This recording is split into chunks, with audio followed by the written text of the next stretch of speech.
तो चलिए कहानी शुरू करते हैं। अगर आप लोग चैनल पर नए हैं तो चैनल को सब्सक्राइब लाजमी करें। इस कहानी की शुरुआत में हम एक आदमी को देखते हैं जो डमीज यानी पुतले की दुकान का मालिक है। फ्रैंक बाहर से दिखने में एक आम इंसान लगता है, लेकिन असल में वो एक सीरियल किलर है जिसकी मानसिक हालत बिल्कुल भी ठीक नहीं होती है। उसे हेलुसिनेशन आते रहते हैं और उसे पुरानी यादें उसे सताती रहती है। फ्रैंक रात में एक बार के बाहर होता है जहाँ उसे एक लड़की दिखाई देती है जो बाहर से निकल करके अकेले घर जाने के लिए टैक्सी का इंतजार कर रही होती है, पर ना तो उसे कोई टैक्सी मिलती है और ना ही कोई कैब। इसीलिए वो रात के अंधेरे में पैदल ही घर के लिए निकल पड़ती है। फ्रैंक भी उस लड़की का पीछा करते हुए उसका घर देख लेता है और फिर चुपके से उसके घर के अंदर आकर के घर की लाइट बंद कर देता है। फ्रैंक जब उस लड़की के पास आकर के कहता है कि तुम बहुत ही ज्यादा सुंदर हो, तो वो लड़की डर के मारे चिल्लाने की कोशिश करती है, लेकिन फ्रैंक उसका मुंह बंद करने के लिए उसके मुंह में चाकू घुसा देता है, यानी कि उसकी दर्दनाक तरीके से मौत हो जाती है। फिर फ्रैंक उसका सर का स्कैल्प निकाल लेता है,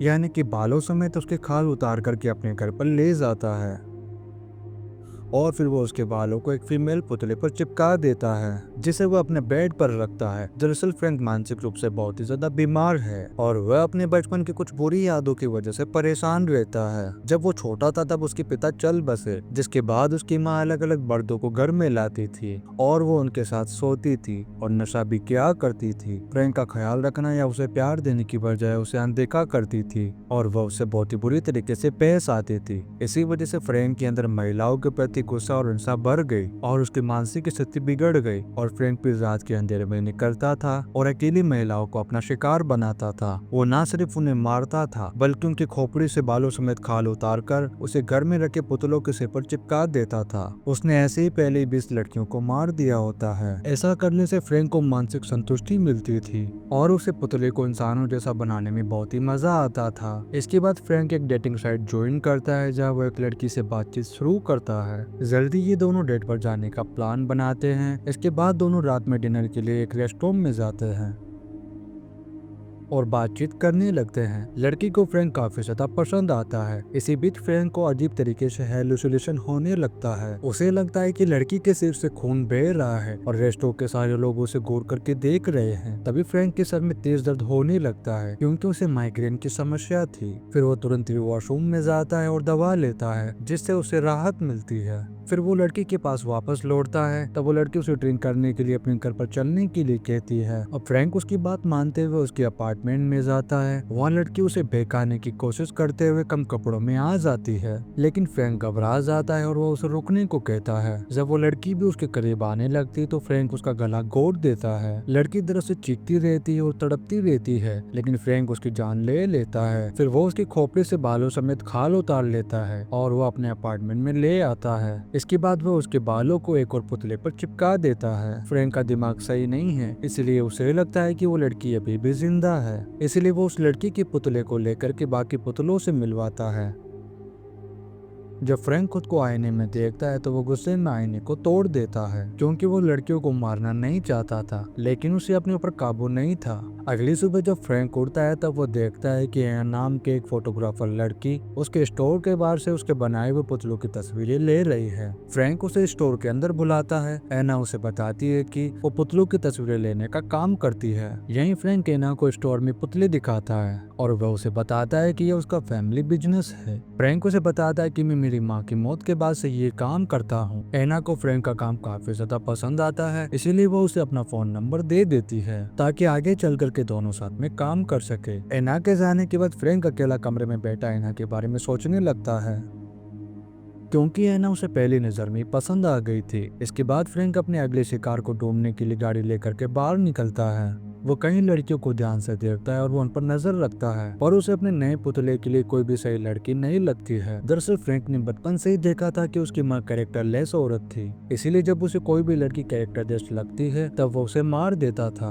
उसी रात में फ्रैंक को एक लड़की दिखती है जो कि एक डांसर होती है। अब वो उसका पीछा करने लगता है और जब वो डांसर लड़की सुनसान जगह पर अकेली होती है तब फ्रैंक उसके पीछे पड़ जाता है। उस डांसर लड़की को भी एहसास होता है कि फ्रैंक उसका पीछा कर रहा है। वो ये देख करके बहुत ही ज्यादा डर जाती है और वो उसका पीछा करने से मना करती है, लेकिन फ्रैंक पीछा करना बंद नहीं करता है। डांसर लड़की भागते हुए पार्किंग के पास पहुंचती है, पर फ्रैंक उसे पकड़ लेता है और चाकू से ताबड़तोड़ वार करके उसे गंभीर रूप से घायल कर देता है। डांसर लड़की गिड़गिड़ाते हुए अपनी जान की भीख मांगती है, पर फ्रैंक को उस पर जरा भी तरस नहीं आता है। वो चाकू से फिर से हमला करके उसे बड़ी बेरहमी से मार डालता है और उसके सिर की खाल काट करके उसके बाल अपने पुतले पर लगाने के लिए अपने घर पर ले जाता है। अगले दिन एना फ्रैंक के स्टोर में आती है, जहाँ वो पुतलों को ठीक कर रहा होता है। एना पुतलों की तस्वीरें लेने लगती है और वह उससे पूछती है कि उसे कुछ पुतले अपने एग्जीबिशन के लिए चाहिए।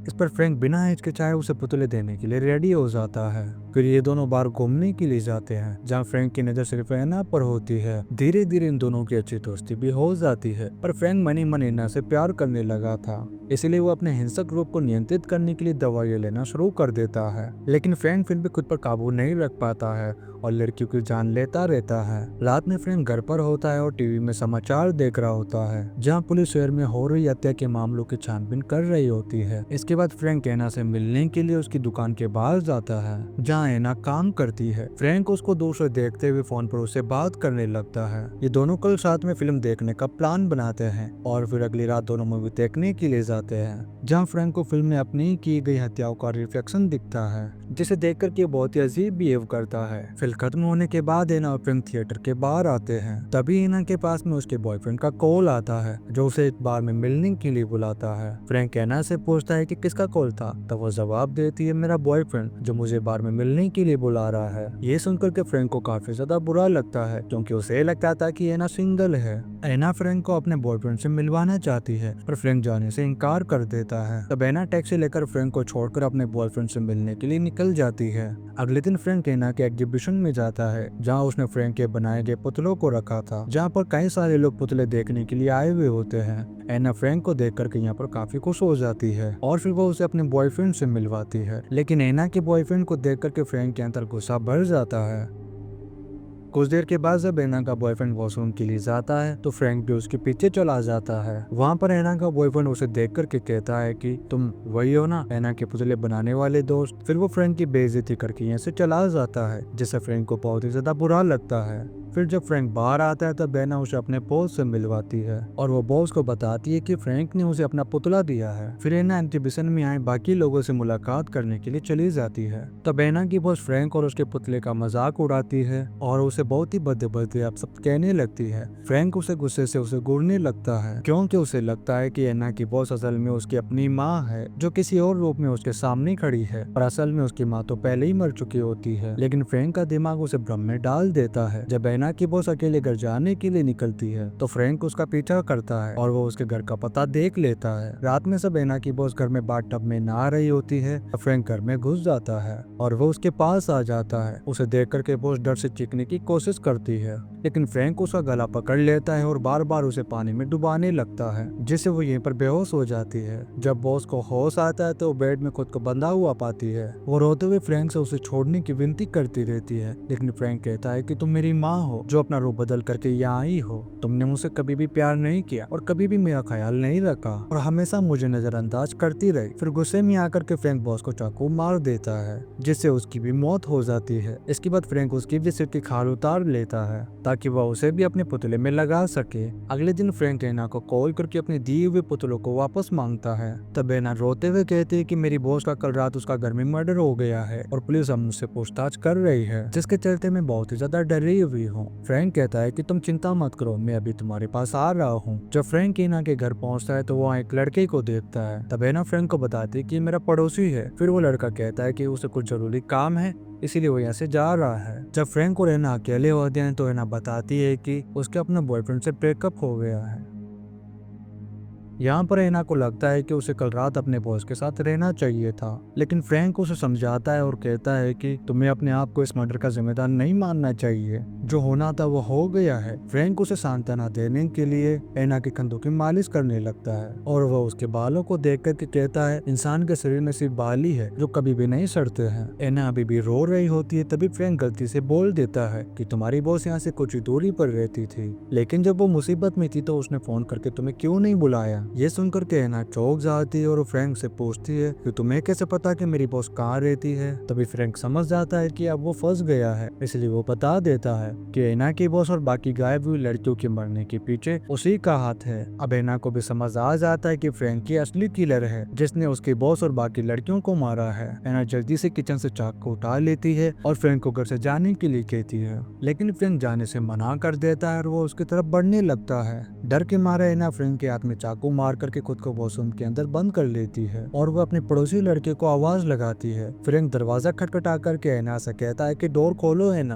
कुछ भी नहीं होगा, लेकिन तभी उसका पड़ोसी शोर सुनकर के घर का दरवाजा खोलने के लिए कहता है। फ्रैंक जल्दी से मांस काटने वाला बड़ा चाकू उठा करके एक साइड में छुप जाता है। जैसे ही वो पड़ोसी घर के अंदर आता है, फ्रैंक पीछे से निकलकर उस पर मिड क्लेवर से हमला कर देता है और वो उसे बड़ी बेरहमी से मार डालता है। इसके बाद फ्रैंक वॉशरूम के दरवाजे पर दस्तक देता है और एना से कहता है कि डोर खोलो एना, लेकिन एना अंदर से दरवाजा नहीं खोलती है। तभी फ्रैंक दरवाजा तोड़ करके वॉशरूम के अंदर घुस जाता है और एना को पकड़ करके उसका गला घोट देता है, जिससे एना तड़पते हुए बेहोश हो जाती है। इसके बाद फ्रैंक एना को बेहोशी की हालत में अपनी गाड़ी के अंदर की पिछली वाली सीट में डाल करके अपने घर पर ले जाने के लिए निकल जाता है। एना को जब आधे रास्ते में होश आता है तब उसे कार की पीछे वाली सीट में फ्रैंक का रखा हुआ एक पुतला दिखता है और वो उस पुतले से हाथ निकालती है और फिर वो मौका देख करके वो फ्रैंक के पेट में कई बार वार करती है, जिससे फ्रैंक थोड़ा घायल हो जाता है। फिर एना सड़क पर भागती रहती है और फ्रैंक उसे पकड़ने के लिए घायल हालत में धीरे धीरे आता है। एना रास्ते में गुजरती हुई एक कार को रोक करके मदद मांगती है और कार के अंदर बैठ जाती है। ड्राइवर फ्रैंक को गाड़ी के आगे खून से लथपथ देख करके बहुत ही ज्यादा घबरा जाता है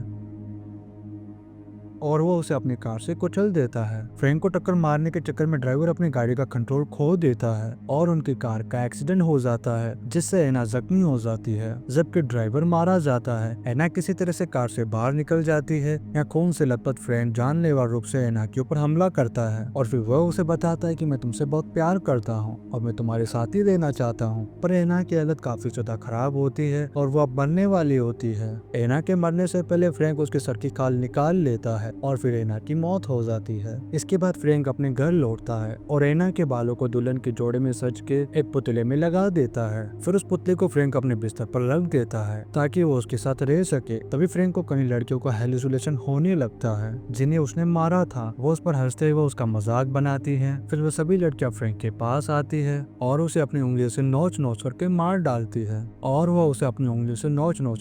डालती है असल में फ्रैंक ने खुद को ही मार डाला था। कुछ देर बाद एक स्वाट टीम फ्रैंक के घर के अंदर घुसती है तो उन्हें वहाँ पर फ्रैंक मरा हुआ मिलता है। दरअसल फ्रैंक हमेशा से अकेला होता है और उसकी दुनिया पूरी तरह से खून, डर और हेलुसिनेशन से भर चुकी थी। पर जब उसने एना को देखा तब उसे प्यार हो गया और वो चाहता था कि वो अपने किलर रुख को खत्म कर दे, पर फ्रैंक ऐसा कभी भी नहीं कर पाया और उसकी मानसिक हालत उस पर भारी पड़ गई और आखिरकार वो मारा गया। इसी सीन के साथ ये कहानी मैनियक यहीं पर खत्म हो जाती है। वीडियो कैसा लगा आप लोग कमेंट करके लाजमी बताएं। अगर आप लोग चैनल पर नए हैं तो चैनल को सब्सक्राइब लाजमी करें। आप लोग वीडियो को like in comment share and subscribe लाजमी करें। मिलते हैं नेक्स्ट वीडियो में। Thank you.